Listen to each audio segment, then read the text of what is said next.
and welcome to this edition of Ended Up in Vegas. I'm Nicci. I'm Megan. And today we are with Lindsey Paoli, the Mind Performance Coach. Thank you so much. I'm excited to be here. Thank you for joining us. Tell us a little bit about what you do. So I am the Mind Performance Coach and a founder of Fundamental Health, where I offer preventative mental training to corporations as a key for their performance and the key to their success. But prior to that, I was a licensed therapist. And prior to that, I was in the hospitality industry. But I've used all of those keys to get where I am in helping people to just create better work-life balance and healthier habits in their day-to-day. So you got to Vegas by coming into the hospitality industry. Tell us a little bit about that. So I actually came to Vegas from UCLA. Mm-hmm. I was an Air Force brat, and we traveled all over the world, and I graduated high school in Turkey, and my family moved to Germany, and so I went to UCLA on my own on a full ROTC scholarship.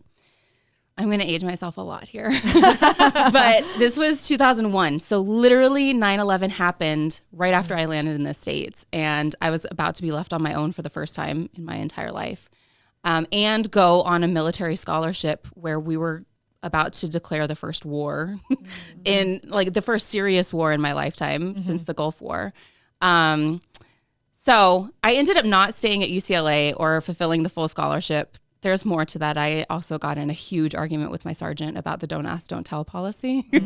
But my closest family was here in Las Vegas. So I moved here in 2002 and then ended up in hospitality because that's what you do in Vegas. That's right. Yeah. I think it's a natural progression for a lot of people that come here. And we have some of the best hospitality in the world. So yep. Well, and it was a first step to what you're doing now. I think we've talked about this before, is that your experience in hospitality led you to where you are now. 100%. I never intended to be in hospitality, but I'd always been a really high achiever, and I was always going to do everything to the best that I could, and hospitality was no exception.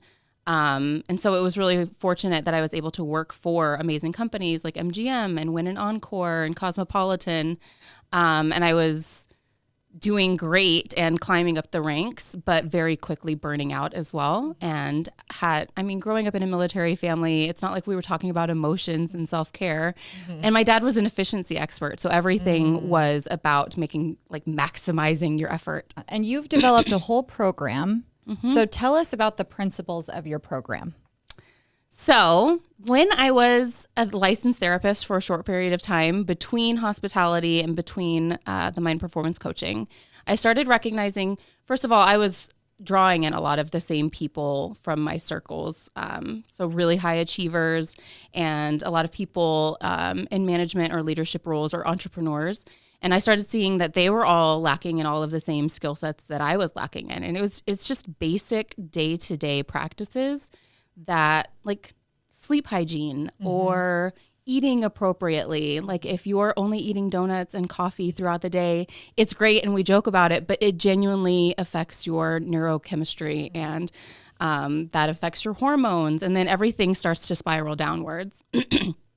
And so I just started recognizing that I was teaching all of these same things consistently, and decided that I just needed to create a program that engulfed all of them. And so being a military brat, a good military brat, we use acronyms for everything. And so isn't that the truth? Yeah. So we have the Mind Fundamental Formula, which ends up spelling mindful. So movement, intention, nourishment, and deep connections were my core four initially. And then the pandemic hit, and I realized we also needed fresh air, unplugging, and learning.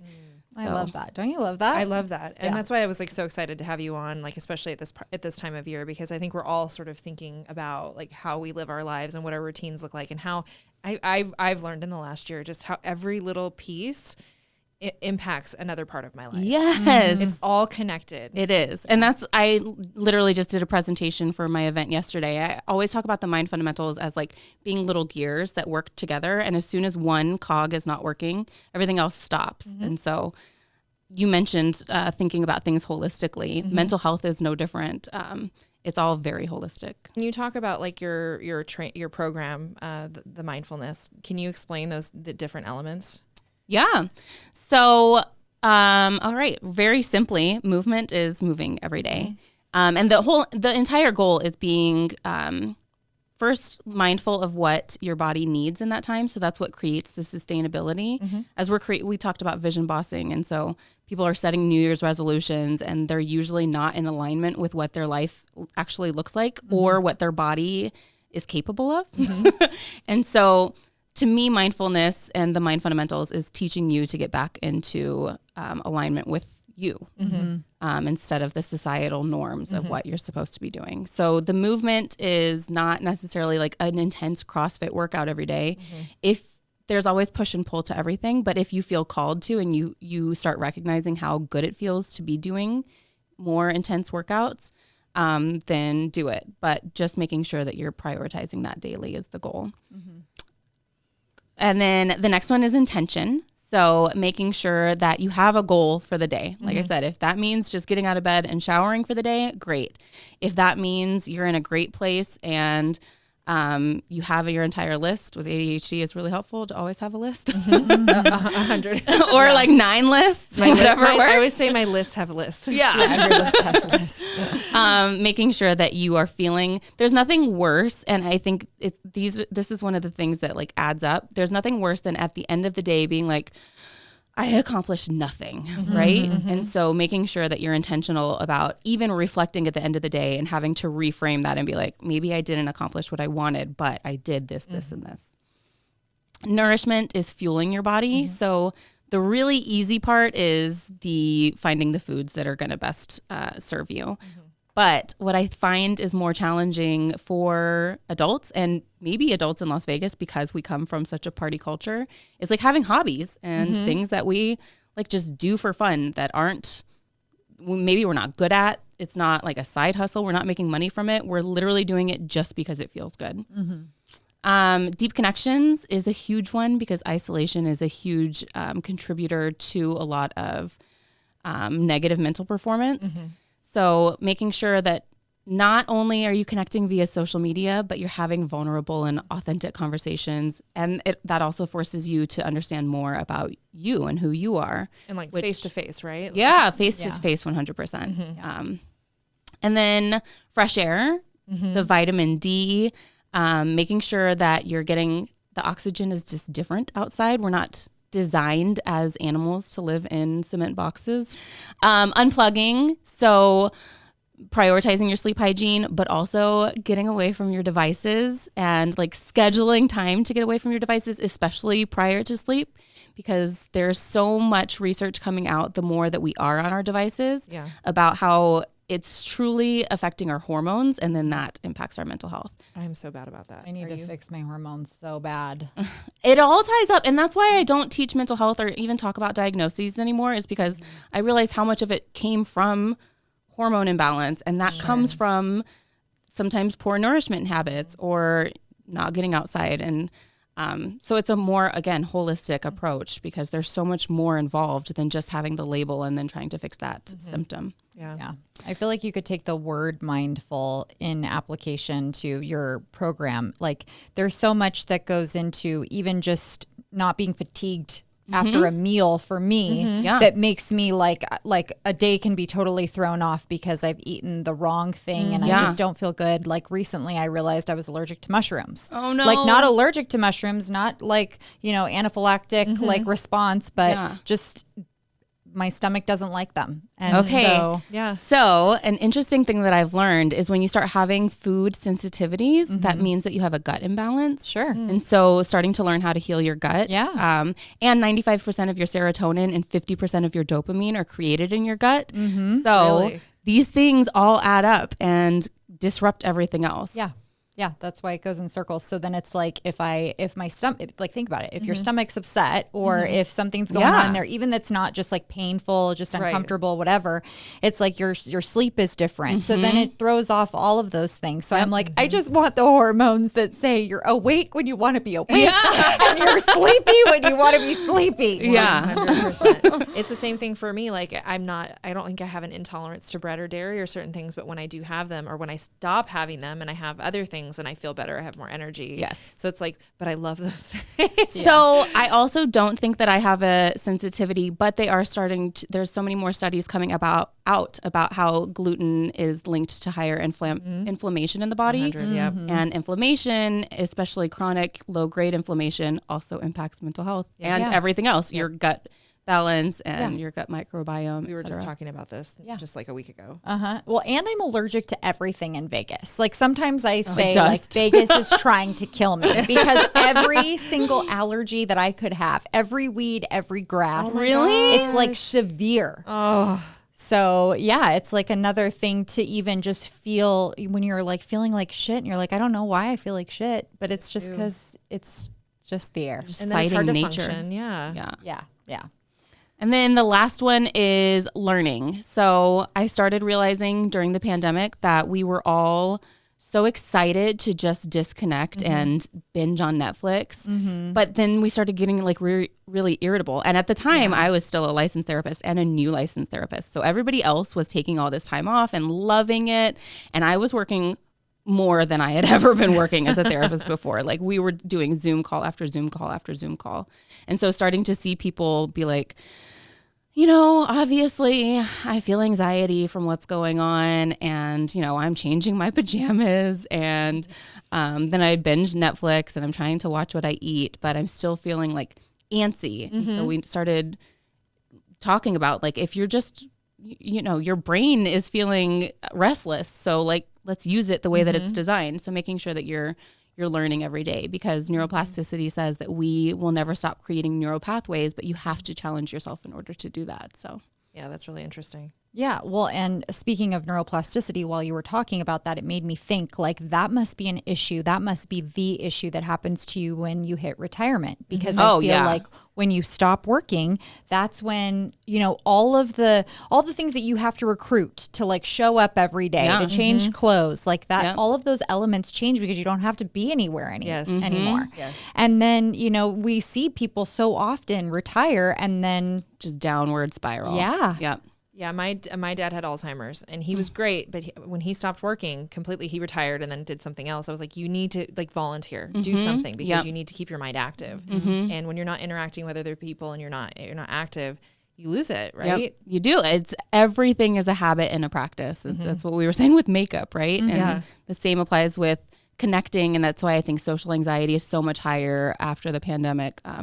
We're all just learning how to do a lot of these really basic things again. Yeah. Yesterday I heard a term that I was fascinated by. It's called an emotional diet. Have you ever heard that before? I have not. Yeah, I was either. Yeah, I was very fascinated by it, and I think we talk so much about, you know, eating good foods, putting, you know, nutritious things in us, moving, getting outside. But I thought, oh, that's interesting because when you talk about like regulating your diet, you don't often think of regulating your emotional diet and what you're taking in emotionally, putting out emotionally. Lots of things with that. Okay, I think my gut instinct is to hate it a little bit. Really? So, That's okay. Well, just like a diet with food, I'm really all about intuitive eating, and I feel like that ends up being more holistic and a better practice in the long run because it allows us to fail and it becomes more sustainable. And the same applies for emotions. I think we've restricted our emotions for a very long time. We're all super comfortable with it. If anything, I'm teaching my clients to own a lot more of their emotions. Maybe taking in the emotions, obviously that's a really good practice of learning boundaries. But being comfortable with emotions, I wouldn't want to restrict that. I do a lot of trying to allow people to be more comfortable with them. Yeah, it's funny because I don't actually think of a diet as restrictive. Okay. So I think it's interesting when we hear words, and you must get this a lot. Yes. You know, in your coaching is we all have a different connotation for what different words mean to us. Yes. So I don't think restriction. Yeah. I think just like in its entirety, what I'm taking in. Okay. All right. And how So it's sort of like how I'm regulating it. You can either have your particular diet, right? Or then you're on a diet, and those are two very different things. Right. And I'm really cognizant because I, you know, my mom was always on and off some kind of diet or trying some different thing. And I always feel like she never really found something that really worked well for her. And I catch myself with my daughter, like I want to be really cognizant of the words that I use. And that when I talk about a diet or I talk about nutrition, that I'm talking about like how our bodies are powered and like how we think about it. Yep. And it's something that I'm really cognizant of. But it's so easy. You can take that same word and it means and two it totally means different things. It's like neurolinguistic programming, which I'm not trained in, but would love to learn more about, because the more you learn about psychology, it is like understanding how people see one thing completely differently. Yeah. Well, and I also learned something from you this week when you had a vision bossing event. We'll talk about that in a second, but afterwards I told Megan about it too.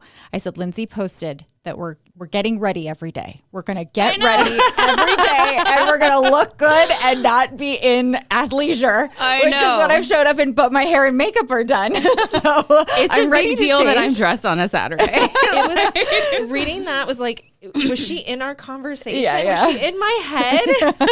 It's been a conflict for me. And I always realize, like, as human beings, our nature is to go from one extreme to the other.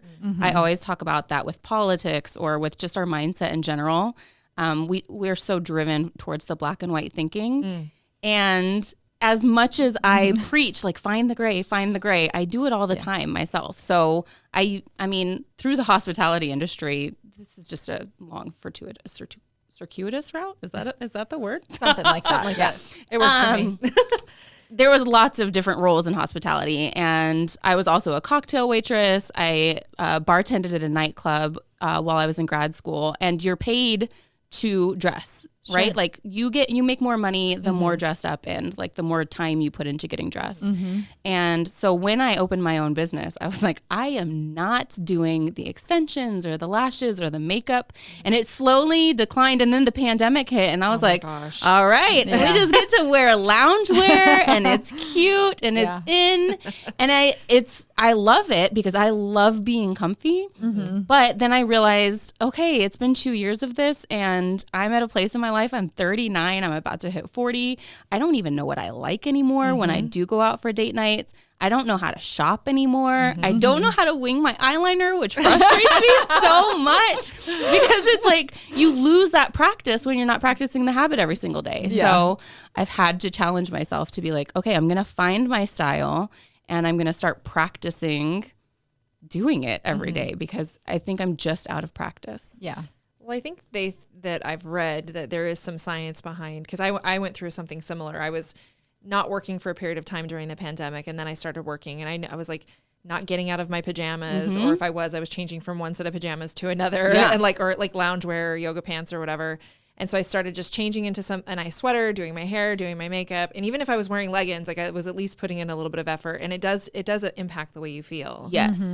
But I'm the same, I'm a similar age group to you. And I was even just thinking, like, the night before you posted that, I was like, I don't know how to dress anymore. What is my style? Like, I have a certain kind of style, but like, it feels like I wear the same thing. In just some sort of different color variation or whatever. And so like thinking that through, and shopping is exhausting. And shopping is just so I think maybe it's decision fatigue. We have more options than we used to. And so I'll go to look at the mall and I'm like, well, that's nice, but can I get it cheaper online? And there are too many options. So. And I honestly got into this industry because I suffered with really debilitating depression. And so I've talked to clients all the time about how important it is to get dressed or to change from one set of pajamas to the other set of pajamas. Yes. And it truly is a crucial part of your mental health to have a day, right? Like to have an achievement. That's what intention is in the Mind Fundamentals, is to have something to accomplish. And if that means getting out of bed to switch pajamas, like you did it, because we're all at different levels in our mental performance at any given time. Yes. And I just, we end up not practicing what we preach because we're so busy preaching. Do you find that living in Las Vegas, since we have such a unique population and industry here, and specifically for women who are, this month is pool season interviews. I literally saw one of my friends who used to work, bottle service, posting a TikTok of like triggers from like the week that you starve yourself and the week that you take water pills and the week that you do nothing but work out and tan. And all of those things that 20 somethings or probably even 30 somethings are going through. Like how do you address that in your program? Body image is definitely a huge part of mental health. I don't have a lot of clients, and I've tried, honestly. I really tried to target the nightclub industry. Mm-hmm. I don't have a lot of clients that are in the industry, but I know from my own personal experience. We were just talking about like your daughter and diet, mm-hmm. and I'm also cognizant of the same thing because I've been through all of the auditions, and mm-hmm. I know what a roller coaster that can be. And so that's why, bringing us back to the word diet, I chose the word nourishment because it is mm-hmm. about fueling your body appropriately at any given time. But we're all in different seasons, right? And it all comes down to how are we going to end up taking care of ourselves the best way that we can? Mm-hmm.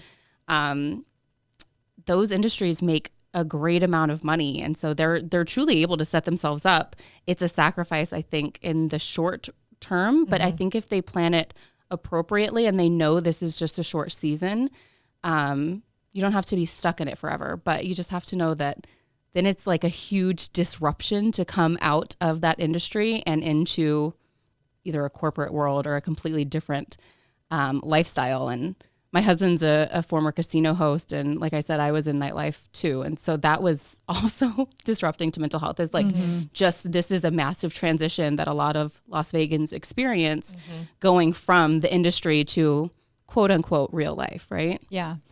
One of my best friends is like a lead bartender at a nightclub, and and a lot of people probably don't know this, but like her title isn't bartender; it's like model. Oh, for sure. And mm-hmm. so that way they can hold them to a certain standard, right? Of how they have to look. And it's like seeing behind that curtain and seeing what that's like. There's a lot of pressure on them. It's a very high pressure. It is stressful, like maintaining the look and maintaining your appearance and, all the seasonality. Plus they're on a really weird schedule. Yeah. They're constantly coming on and off night schedules. And so it's just it's really interesting once you see that. It's sometimes not the most healthy. It's not. I mean, but it is what it is too, right? Like it, and if they're given the tools, so if you guys are listening, Hakkasan or I guess it's Tao. Yeah. If they're given the right tools, they can manage it a lot better. And I don't think that even when I was in it, we definitely weren't being taught about like sleep hygiene or how to manage or sustain as healthily as possible for that season. I had texted her yesterday about something. We were talking about sleep, and I'd asked her if she'd heard of chronotype. Is that something you're familiar with? Like that people have different types of sleep patterns, and like it's kind of like the idea of like night owl or like and then they've expanded it into other animal types, which I think is weird. But like when you talk about sleep hygiene, do you feel like there's differences for different people, or do you feel like it's just you figure out what works for you? I think everything is different for different people, and I think one of the worst things we do is try and categorize everything. Mm-hmm. I understand why we do it because we're tribal and this is how we've been built. But I think, yes, everybody has completely different ways that they operate. I don't specialize in sleep specifically, but unplugging in the Mind Fundamentals is sleep hygiene. And I do think that one really important tip, regardless if you're a night owl or a morning owl, is to maintain the same wake up time and sleep time within the same hour every single day. And to really prioritize your circadian rhythm by getting natural sunlight as soon as possible and shutting it off right before sleep to get sunlight, vitamin D, like getting sunlight early, completely taking vitamin D changed my life. I didn't realize I was deficient. We live basically on the surface of the sun here. I know. Yeah. So when I found out I was vitamin D deficient, I was like, are you kidding me? Yeah. But if you work in an office or you know what I mean, or we're indoors a lot, like if you're not being intentional about that, it throws everything else off. That one change changed my life. So same, ironically, I was also, not ironically, because I think it's something like 75% of the American population is severely vitamin D deficient. And that's very highly correlated to symptoms of depression. So when I was struggling with depression, they were like, oh my God, your vitamin D is like off the charts. You need to, I think they prescribed me, it was like 3,000 units. I was working graveyard at the time, but also for Las Vegas specifically, summertime, we are on the surface of the sun, so we end up being inside all the time. That's right. To go from your house to your car to your office or your burn yourself on the seatbelt, and then you're like, I hate this place. Why do I live here? It's so true. It's so true. And I'm kind of an extroverted person, so I haven't really struggled with depression, but I do have ADHD, and so I do see a psychiatrist regularly. And I was, from being kind of cooped up at home and not really going places and not getting out of my pajamas, I was like, I'm really struggling to get motivated. And some of the same things that you're talking about for depression were the same things he suggested for me. It was just getting up and getting dressed, getting outside and getting some sunlight, getting some exercise. And those few things just completely changed like how I felt about myself. And I even notice like when I'm around other people, it's almost like I don't even notice it when I'm not around people, but when I go around people, I'm like, oh, I feel better. I have more motivation. Yes. Like I feed off of other people's energy, and it's like when I'm not around it, it's not like I feel like I have to go out and get it. I just kind of start to like kind of shut down, spiral inwards, right? Yeah. So this is all unplanned, but I'm also ADHD, and something that I learned about ADHD is, and this is what my entire practice is about, is trying to get to the root of the problem and then address that. And that doesn't necessarily have to come with a diagnosis, but I wasn't diagnosed with ADHD until I was probably 33. By then, I was diagnosed with anxiety and depression at 18. And then when I learned about ADHD and started talking with my psychiatrist, I was like, I never had depression. I had not unmedicated, but undiagnosed, untaken care of, or even like unrealized ADHD. And it was so poorly managed that I, fell off the deep end. Yeah. I was in my 30s when I was diagnosed. And it wasn't even the ADHD that was the precursor to getting diagnosed. I was having marriage problems. And I went in and I was really struggling with certain things, like functioning at work. And I went and she did the whole thing and she's like, you've got ADHD. And I was like, what? Yeah. But like, I think we have this idea of what it is, and there's a spectrum. And I've been doing a lot of like reading on it. Like there's a spectrum. And a lot of women have like inattentive. And so because we're not hyperactive, we're thinking, well, we don't have that, but there's different presentations. Yes, 100%. And like I said, I've always been like a super high achiever, and my brother was diagnosed with ADHD at 4, and he was very clearly ADHD. So of course they wouldn't look at me and be like, oh, she's the star student. Right. She also has ADHD. It does present very differently in women, and it tends to be misdiagnosed or completely underdiagnosed for women specifically. So take us through a mini vision bossing. Let's see. So vision bossing it started as a vision boarding workshop because I had come from a really corporate background, and I'm very left-brained, so very structured. I don't love numbers, but I need things to make sense. I need things to add up. And when I we didn't even talk about this, but when I ended up quitting corporate, it wasn't like a planned process. It was just like, I am done with this. One day I want to have kids. If I get higher up, there's like no chance that I'm going to have the time to juggle both of these. I'm done. I don't know what I'm going to do, but I'm quitting. And everybody's like, what are you doing? And so I ended up making a vision board one day just because I had heard somebody else was doing it. And I was like, that sounds stupid, but I have nothing better to do. So I made a vision board, and it was wild that that things started like working in my favor. And you manifested. Yeah, things. I started recognizing how much I had been able to manifest in the past, and how this was allowing me to just recognize what manifesting looked like. And so then the first workshop was just a fun vision boarding, like understanding the science behind manifesting. And it's kind of evolved into really understanding how to prepare for the right things. So instead of planning for this year, which is what I was so good at, and that's why a lot of high achievers get stuck, because we're just looking right here. How do we get to the next step? But starting really far out, where it feels crazy to be dreaming about, where you have those like secret dreams where you're like, oh, and then I'll receive my Oscar, or whatever it is. So dream that far out, and then reverse engineer that. And we talk a lot about like understanding your reticular activating system and a lot of the neuroscience to apply this, so that you're able to have fun and lean into the creative side, because that side of your brain is just as important as the logical side. So you're kind of strengthening both sides, and you're leaning into deep connections, but then also actually planning and learning to follow through on things. was listening to something recently about manifesting, and I'll be honest, my initial thoughts on manifesting were like, that sounds like hooey. It's lovely. It's woo-woo, and I love woo-woo. But I mean, I've been doing vision boards for a really long time, especially in real estate and coaching and stuff. We, it's something we started doing like 15 years ago.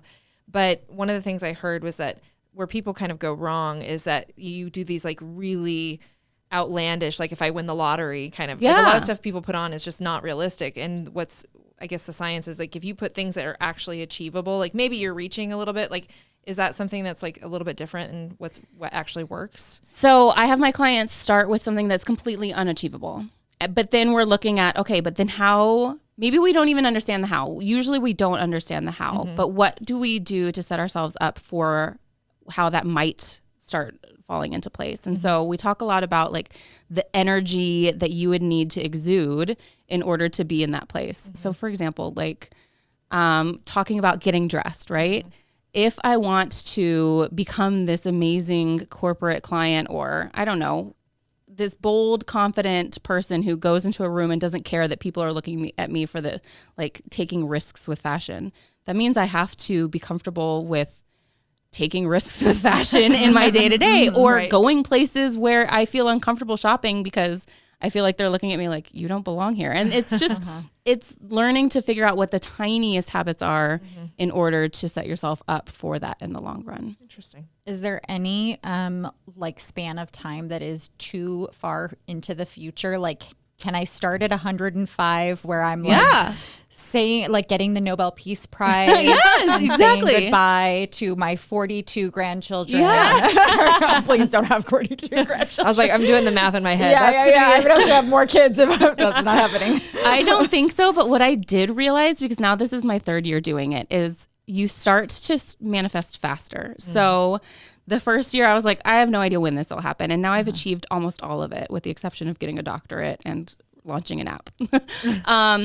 And so this year I was like, wow, I don't even feel called to plan in my like 50s. Like, let's just plan this like 5 years out. And I know that I can do this. So yeah, I think to start out, it makes sense because you still don't trust yourself to follow through. Yeah. But the more you get in the practice of doing it this way, the more quickly you start seeing the results and you're like, damn, I'm really good at this. Yeah.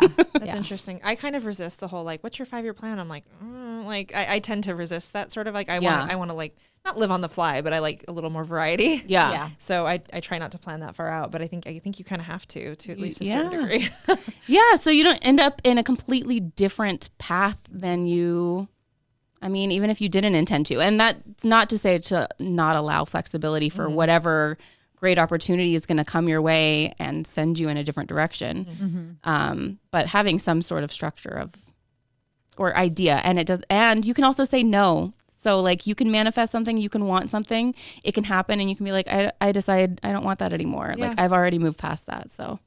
Well, and I think that's a beautiful thing. And when you do something different or new, like you might think you know what you want, and sometimes you get it and you're like, this isn't and that's okay. Yep.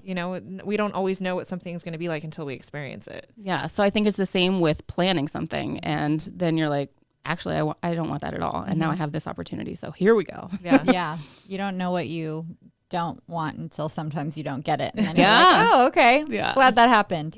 So talk a little bit about your kids. Your kids are 3 and 4. How are you teaching them mind fundamentals? Parenting is hard. Oh my gosh. Like, talk about unpacking trauma immediately. I try to model my lifestyle for them, and that's a really big part of my program, is making sure that whatever capacity of a leader you are, that you are learning to be the best model, because that's going to trickle down and help either your relationships or your parent, or not your parents, your children, your worker or employees, etc. So I try to really model it and include them in everything that I'm doing. So if I'm working out every day, they're going to the gym with me sometimes, or we have a gym in our garage and they'll ask to work out with me, or we try to go outside every day. But I also think that it's really important, and me and my husband talk about this a lot, that we're laying the foundation for learning for them right now. Because, and we're talking Las Vegas, I'm really scared of the school system in Las Vegas. We were just ranked, I think, 50th in the country again. Consistently. Yeah. And so I've always said, like, when I first moved here, I was like, well, first of all, like everybody else, I was like, I'm only going to live here for 5 years. Yeah. And 20 years later, now I'm like, okay, they're definitely going to a private school or we're moving. But we have them in a Montessori daycare because I think that it's really important that they're learning how to learn in what feels most intuitive and fun to them, to hopefully set a foundation for the rest of their lives. Well, if they learn to love learning, yeah, right, and fall in love with the process of learning, then that's a gift that they'll have forever. Yeah, that's what I'm hoping. We'll see how. I'll let you know in about 10 years. Well, that's how quick it happens too. I have 2 girls and they're teenagers. So my 15-year-old turned 16 less than a month, and she's going to be driving. Yeah. She's already had her first job. She's looking to work in the summer, and so it's like all of a sudden you're there. Yeah.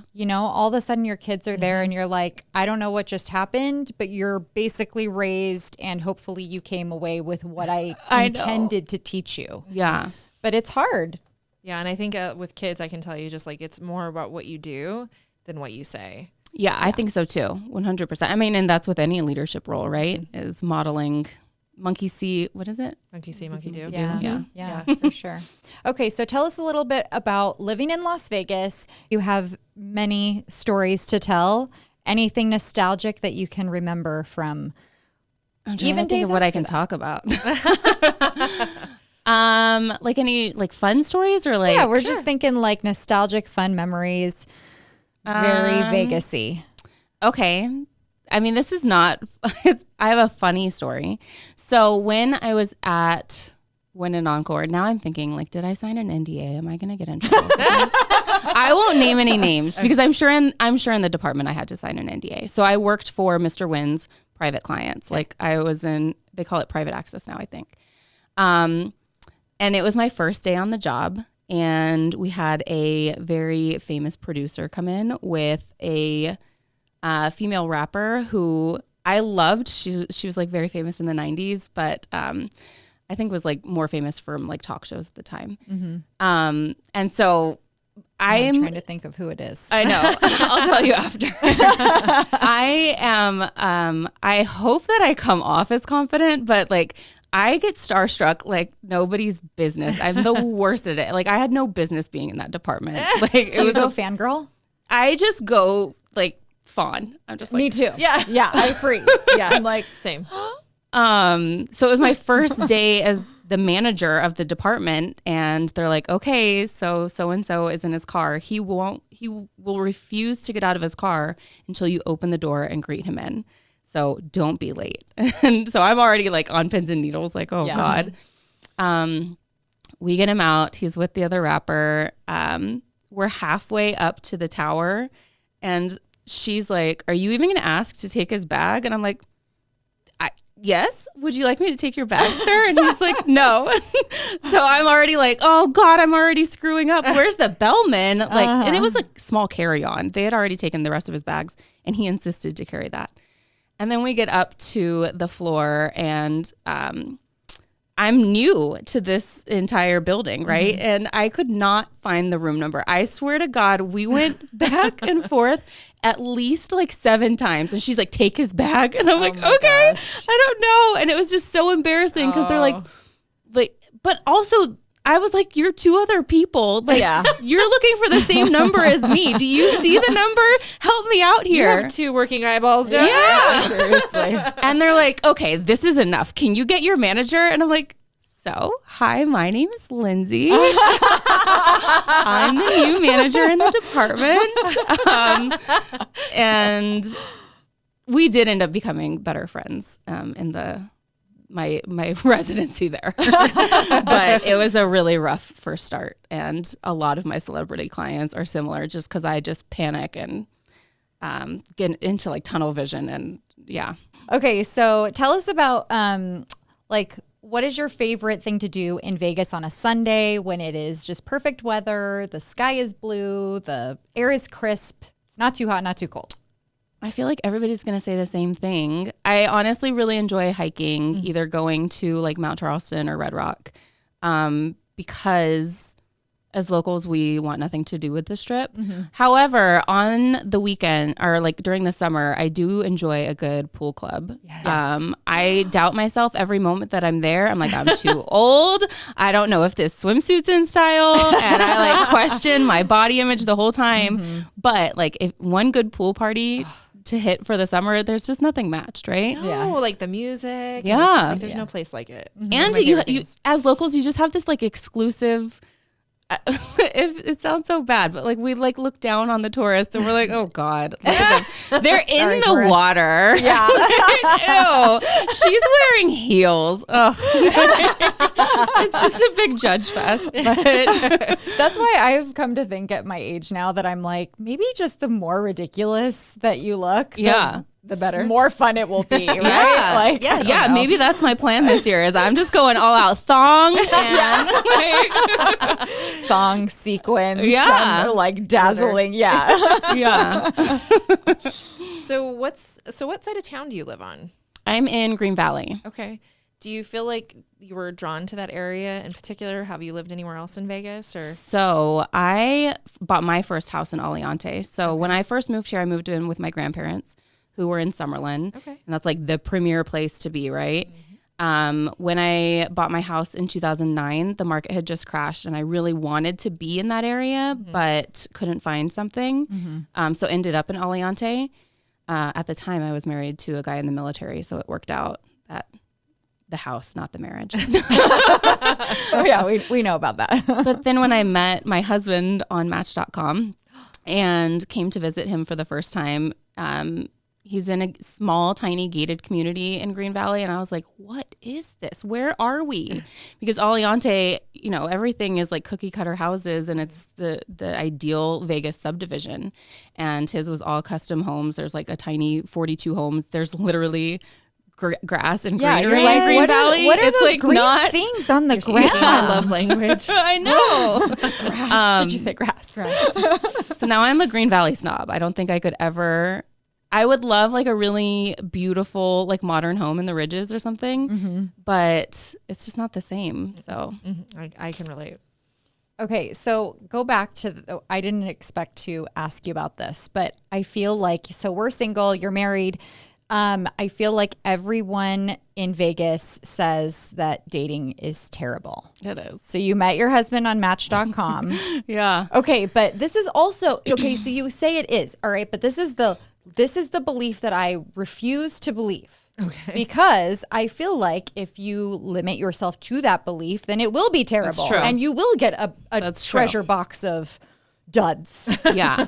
I mean, and I say that, but I was like on a mission too. And they say not to do that. So I'm just going to go ahead and advocate for the opposite. If you're ready for a relationship, like I went so hard. Yeah. Like I was going on dates multiple times per week. I was like on a mission to find the right person. And I ended up dating somebody that I would have never dated. He was in the casino industry and the nightlife industry, which was just a red flag to me. And I had just started my own personal therapy at the time. And she was like, everything that you've done to this point is not working. Let's try something completely different. And I was like, fine.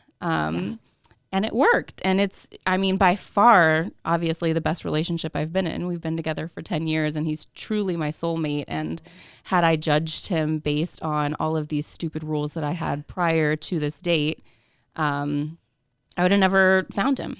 Well, and there were lots of really bad dates prior to that. Okay, were there lots of really good dates? Because I found that I have met a lot of really good men. Yeah. Not matches for me, but really good men. And I have a lot of friends who are really good men. So I'm trying to keep the belief here. So how do you advise people on that when they're in that struggle?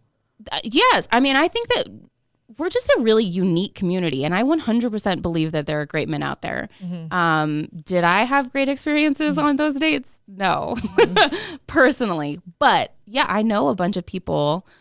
I don't know. I say that and then everybody's like, well, hook me up. And I'm like, wait, hang on. Do I know? Yeah. I do know guys that are great. Oh, maybe I'll hook you up with.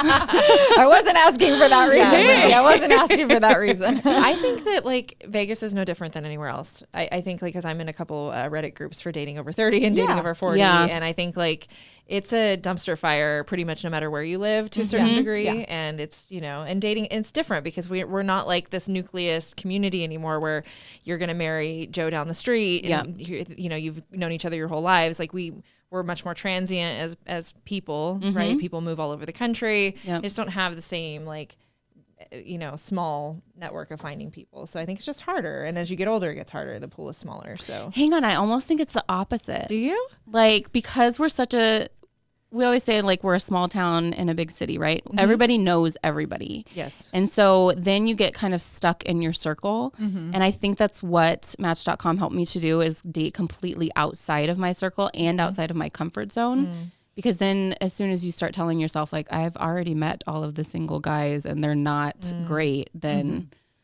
that's like a mental block. It sounds like you had a very open mind about it and you were just like, I'm going to keep going until I find the right person. Yeah. Whereas I think people get discouraged or they give up like me, and I just don't date at all. Yeah. Honestly, it probably was not healthy in what I was doing. Like I was looking for validation from a relationship. Right.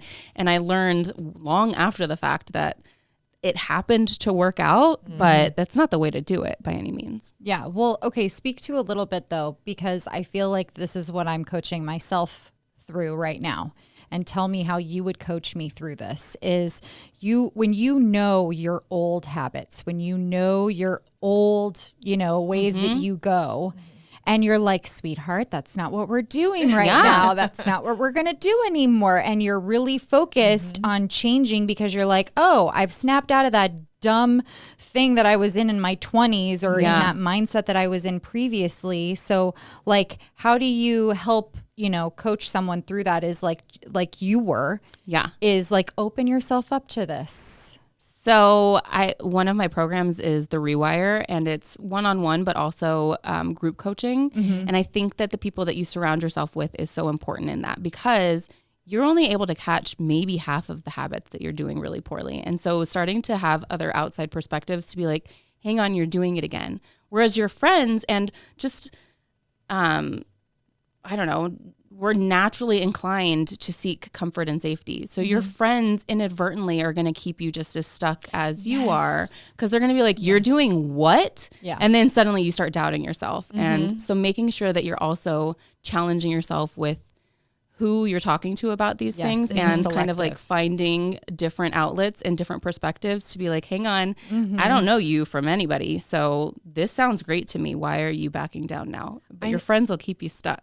Well, not only that, and I have found, at least in my own experience, because I went through a period of like, I wanted to be more self-aware and I wanted really honest, raw feedback, because I was really, through my divorce, really second-guessed myself a lot and felt like I couldn't see myself clearly. I felt like I had blind spots. And I was like reaching out to friends, like, tell me what I'm doing wrong or tell me areas where I need to grow. And I found it really difficult to get honest feedback from people. I don't know if they were afraid or maybe I'm not doing anything, but like and they're not looking for it. They're not looking for your flaws. They love you as you are. And we do that in all of our relationships. So trained as a marriage and family therapist, you end up falling into these roles within your family where everybody creates homeostasis. So you have the stereotypes of like the giver, the hero, the black sheep, you know? And as soon as the black sheep starts becoming a high achiever, it's not the black sheep that pulls themselves back down. It's the family that is like, you can't do that. Like, and the same applies with all relationships. So maybe you've just always been, I don't know, the great friend, and it puts them out of their comfort zone to have to go out of their way to give you feedback because it's not within their role. Right. Yeah. I think it's important to know and use discernment in who you're getting advice from, and like, you know, and also not broadcasting your stuff to every single person that you know too. Like keeping some of those things closer to the vest. Brene Brown talks about like your marble jar friends or whatever, you know, like that kind of stuff, being really selective about who you share your most deepest personal stuff with. Yeah, for sure. I love her. I have to go back to one question. Okay. So Vegas-y, what's a hidden gem for you in Las Vegas? Oh, that's a good question. Like a place you love to eat, or? We're really at a place where we don't make it out much. 3 and 4 is a hard age, and we're both entrepreneurs. So honestly, I wish I had a good answer, but that's our challenge this year, is to make sure that we're enjoying our city a little bit more. Yeah.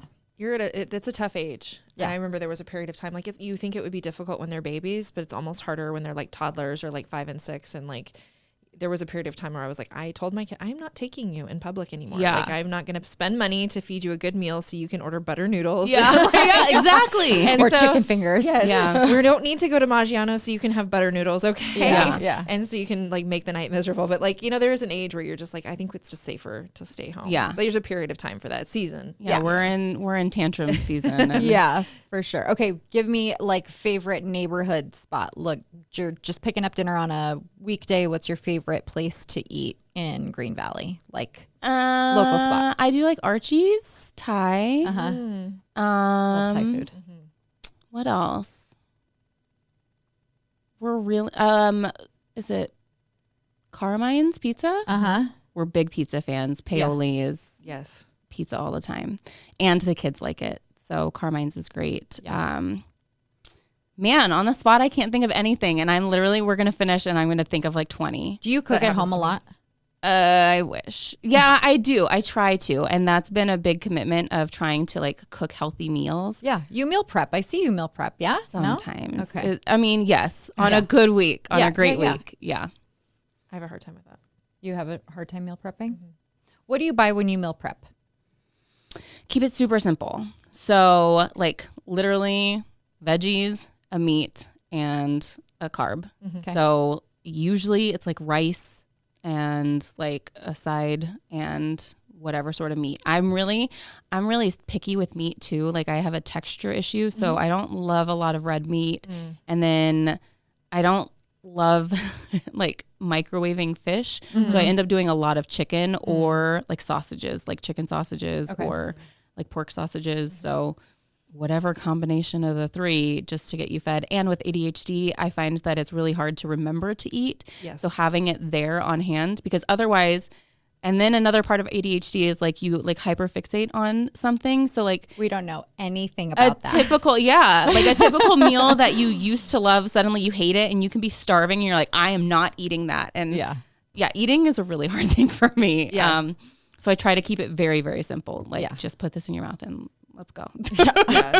It's definitely something I've struggled with, and like I get decision fatigue over like that's why meal planning is really hard for meal prepping is hard for me, because it's like, one, I don't probably spend a lot of time cooking to begin with, and I was meal prepping with a friend, which I really enjoyed, and I wish there was more of that. Like, but she would do these really elaborate, and we'd be in the kitchen for 4 or 5 hours. I'm like, I don't spend 4 or 5 hours a week cooking, so I don't want to spend 4 or 5 hours on a Sunday prepping food for a week. So figuring out, like, I'm still trying to figure out the things like that you can make ahead of time and make it simpler. And it's just, there's a lot of decision fatigue in that. Yeah. A really good one is Foodie Fit. And we probably use them more than we go out because then it does feel like it's more like a more upscale meal prep.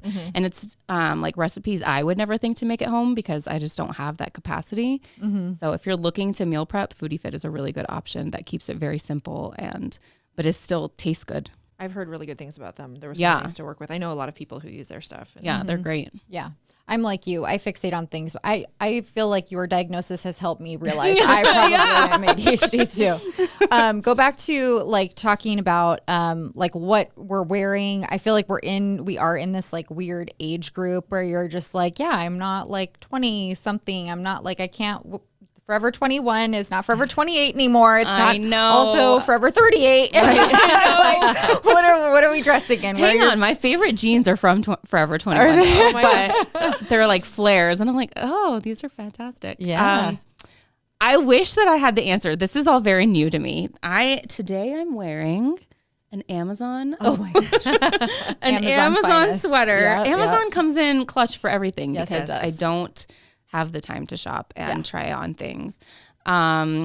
These are Jessica Simpson from DSW. We will post a picture of your boots. Amazing. Absolutely amazing. Yes, they're gorgeous. Thank you. They are knee-high, stiletto, patent leather, black heels. They go with boots. everything, I feel like. Yeah. In Las Vegas anyways. I don't know if you could get away with this in like Kansas, but in Vegas, I feel like you can wear these every day. I mean, you'd be the talk of the town in whatever Kansas And City I'm learning to be comfortable with that. That's great. Yes, I know. It does take a lot of comfortability. So we were talking since, we were discussing getting dressed every morning, showing up ready for the day. So we've already talked about that.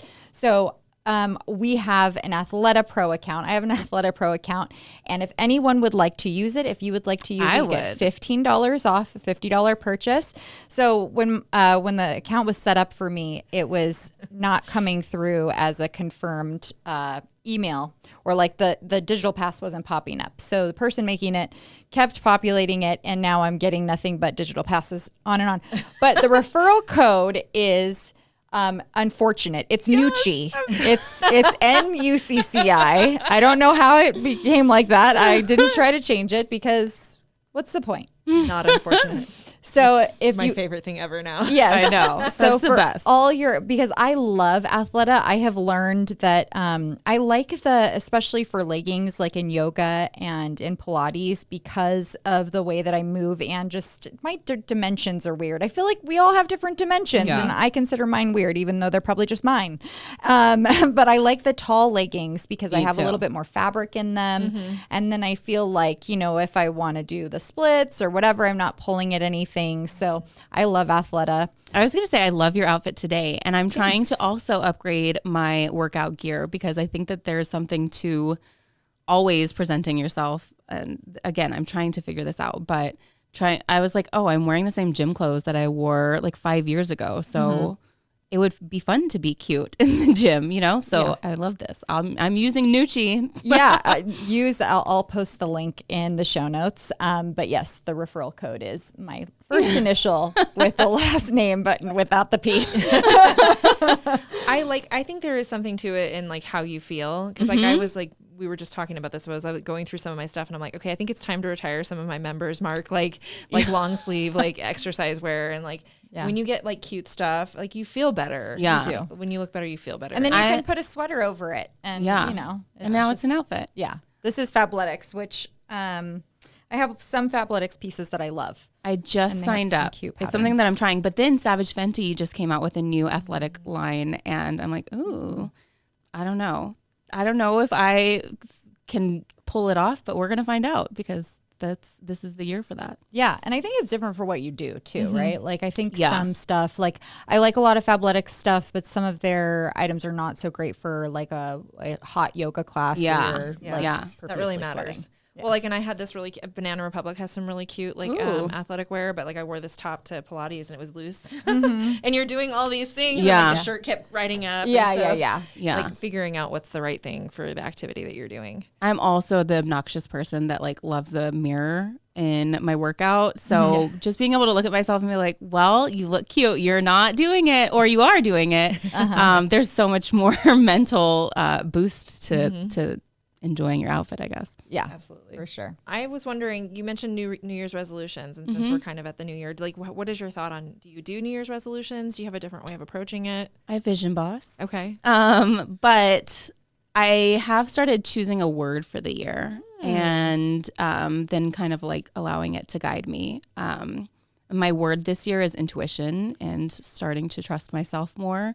Obviously, as a coach and a trainer, you're always looking for outside sources, and especially as an entrepreneur, it's really easy to hire into all of the coaching. And this year I've decided I'm just going to trust myself and kind of see where things go. Because I think you can also get into a learning rut where you are so focused on learning and you're doing less doing.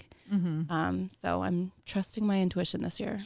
Yeah, I caught myself doing that even recently, and I was thinking about it for this year. I was like, do I need to go? Because I read a lot. I do a lot of audiobooks and podcasts, and I started realizing like I cannot absorb the information I'm trying to bring in. So I was like, maybe I need to go on but maybe I need to go on a fast. Like a hiatus. Yeah, for at least a period of time, or maybe pick one thing. So I was thinking of what can I do, because I have ADHD. Like I take in a lot, but I'm not like you said, not doing. I'm not like implementing all of the things. So I had like a year and a half or 2 years ago, I started a book journal because I was reading so much. But like maybe I need to just pick one thing and focus on that for like, 90 days or something. So I have not read a fiction book since grad school. And it's the same thing. Like once you find something that you enjoy learning about, like you can just take it in at like ridiculous amounts.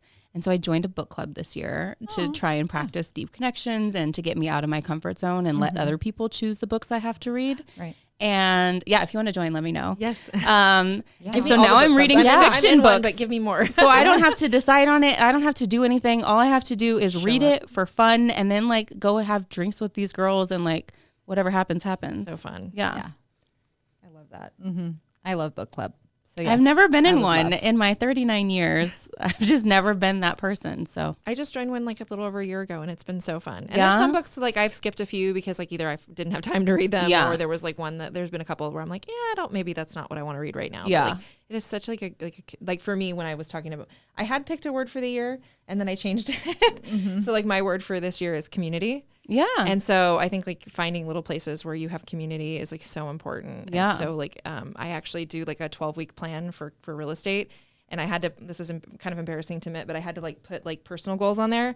And I actually had to put on there like have fun with other adults. No, I think that, I don't think that that's embarrassing. I think that that's one of the most missed things that people do, especially, high achievers in business, is we forget to prioritize ourselves. And I tell people all the time, like, if it's not on my calendar, it's not happening. And so my workouts are on my calendar. My vacations are on my calendar. I'm doing fuck off Fridays this year too.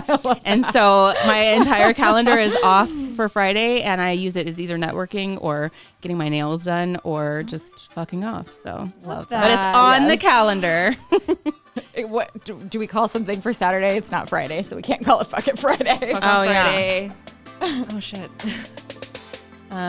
See you later. Saturday. Suck it Saturday. Suck it Saturday. Yeah, I was gonna say that. I was like, but that doesn't totally like encompass the idea of.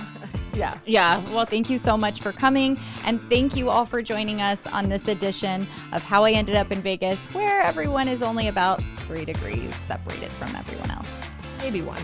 If that. We'll see you next time.